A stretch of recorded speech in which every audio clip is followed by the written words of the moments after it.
everybody, welcome to a new segment we're doing here at RSG called the 12 Days of GAC in honor of Christmas and the holiday season. And we're going to call it the 12 Days of Christmas, not Christmas, of GAC. And I brought along my heterosexual life mate from another mother, the one and only GAC Whisperer from the fourth Hokage himself, Thane Kyrel. And he's not saying anything. Yeah, I'll say, so he took a moment to say something. Thanks, Thane. Delay is perfect. Thank you. But we've come up with this fun little idea. We got Christmas coming up, Thane, the holidays. It's the holiday season, doopy-doo. And we're going to do some GAC. We're going to cover 12 teams in GAC that we think that if you work on, and we'll tell you if it's for offense or defense, where you can put it, give you some flex ideas for it, how we mod them and everything, and give you an idea of what you're looking for. We'll cover each character and stuff, but we're going to do one of these and put them out each day toward Christmas Day thing. And then everybody will have a good Christmas for GAC. What do you think?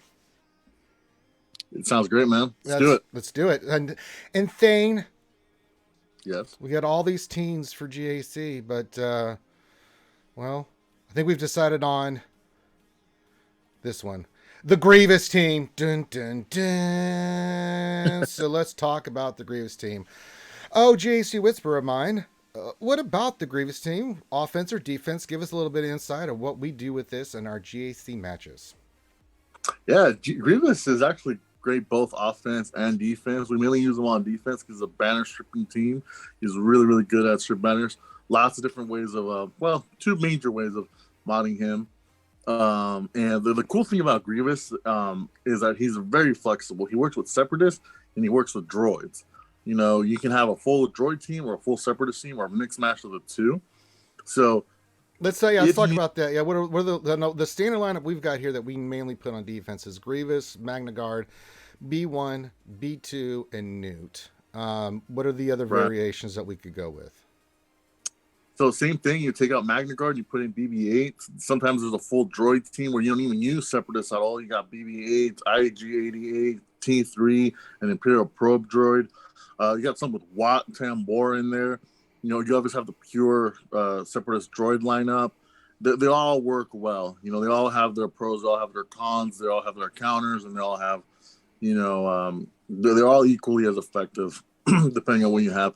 On offense, they're amazing because they can take out CLS, they can take out BAM, they can take out a couple other stuff there along the way as well. That's very good points. Now, we use this mainly for defense. Why are we choosing to use our Grievous? And as you said, you can use them for offense. No problem there, right? But we like it for defense. Besides the banner stealing, they get a lot of holds, Thane. I mean, we've had a lot of holds with the Grievous Nuke counter here. Yes, absolutely. He has gotten us holds, especially, if people leave him for last because they just assume, like, oh, I'll have a quick Grievous counter, and then that doesn't quite go the way it does, the way you think it does, and all of a sudden you're scrambling, trying to find a way to beat him. Yes, and it's a really good team for stealing banners, and it's a really good team just to make someone's life miserable in GAC. It's got counters. Everything in GAC is going to have counters.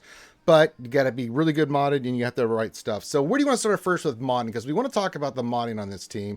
Where do you want to start with first? You want to start with our boy, GG? Boy. Yeah, we got to start with the big boy. All right, let's start with little Grievous here. Grievous, we have lots of health on him, Thing. Yeah, so there's two major ways that you want to mod him. You can either go all full health set, and that's with a health arrow, crit damage triangle, and then the health cross as well. The other way that you can mod him is actually a crit damage set with a health set, and then you also give him that crit damage triangle. The benefit of the crit damage set is that with the crit damage set, you can actually take out some GLs. Mainly, and was most popular, take out Jedi Master Luke for a while there because he hits hard, and because of the way he ramps up, he hits hard early with that crit damage set. Obviously, if you're looking at a longer battle, the health set eventually becomes the better of the two. But if you want to get someone out quick, crit damage is the way to go. But again, neither way is right or wrong. I've seen people have success with both. Both are a pain in the ass. Yep.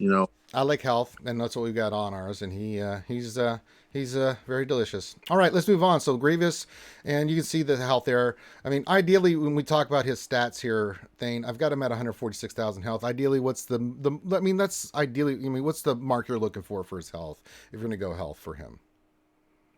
If you go in health, yeah, that's pretty close. It's 140 K health. That's right around where you want them. Like I said, if you go crit damage, you can afford going like about 125. That's about where you would want them if you're going with the crit damage set. Sure. It's not a huge difference. But yes, you want them. Another thing to look at is I know it's hard to hit, but you do want to get them at least a little bit fast. You want to get them over that 210 mark. Yeah, mine's a little bit under it. I think I'm at 204, but that's okay. It's that's really fine. You can kind of work on it as you go along, but you just want him just a little bit faster, so he's not crawling into battle. He needs turning and all that stuff, but you still don't want him. You still want him taking his turns every once in a while. All right, Magna Guards. Well, I took him off. Ooh. I got rid of Magna Guard. Oh, there he is. Okay. All right, so Magna Guard. I don't have the best modding on him right now because I've been working on some stuff, but I got almost 100,000 protection, 93, and some health on him. He's just there to be annoying and to do his thing. I've got tenacity set. I've got health set. It's mainly a tank, so there's a lot of variations you can go with him with Magna Guard. Their thing. I mean, mine's Relic 5. I like health and tenacity, lots of protection. Just make him annoying as long as possible. He will die. I mean, with any team you face, he's he's gonna die. What your thoughts on Magna Guard their thing?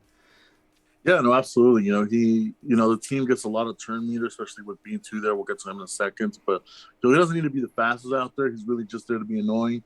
He's just, he's really, that's why Watson and Boris on that team.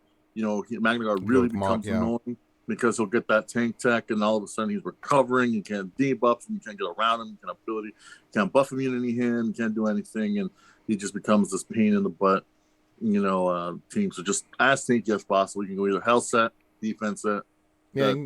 All those. Pick your poison. All right, but Magna's pretty obvious. All right, B1. Now this is an important one. And you can see on mine, I've got a potency set and a speed set on him.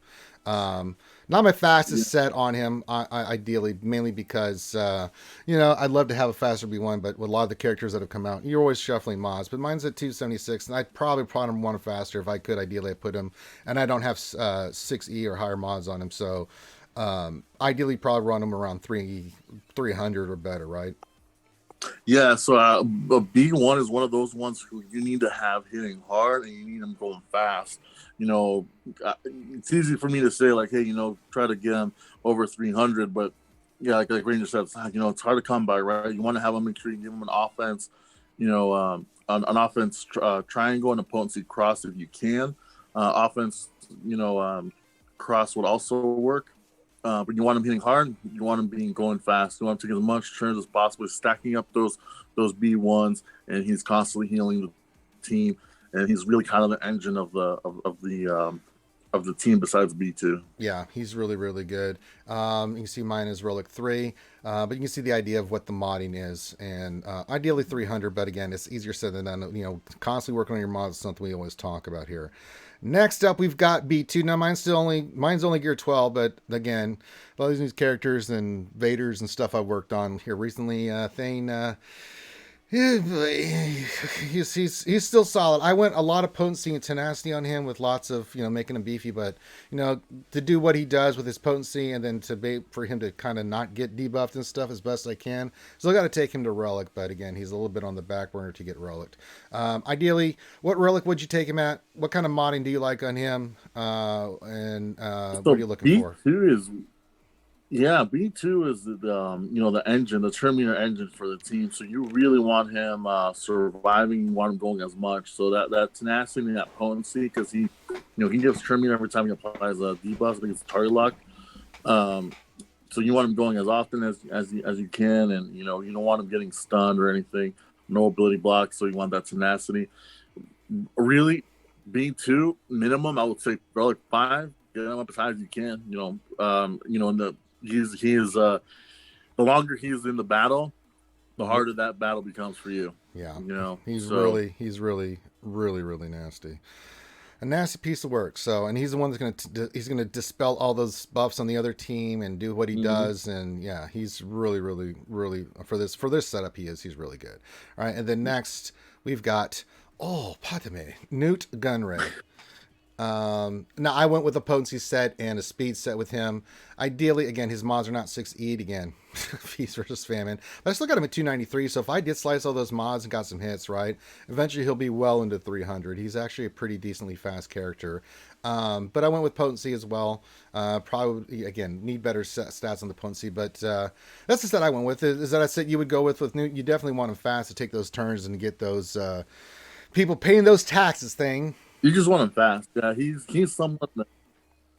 Yes, exactly. Yes, he's someone that just needs the speed. You know, everything else is just kind of secondary. He doesn't really need potency. He doesn't really need tenacity or anything like that. I mean, tenacity would be nice, but you know, he just needs the speed. He just needs to go as often as possible to lay down those taxes.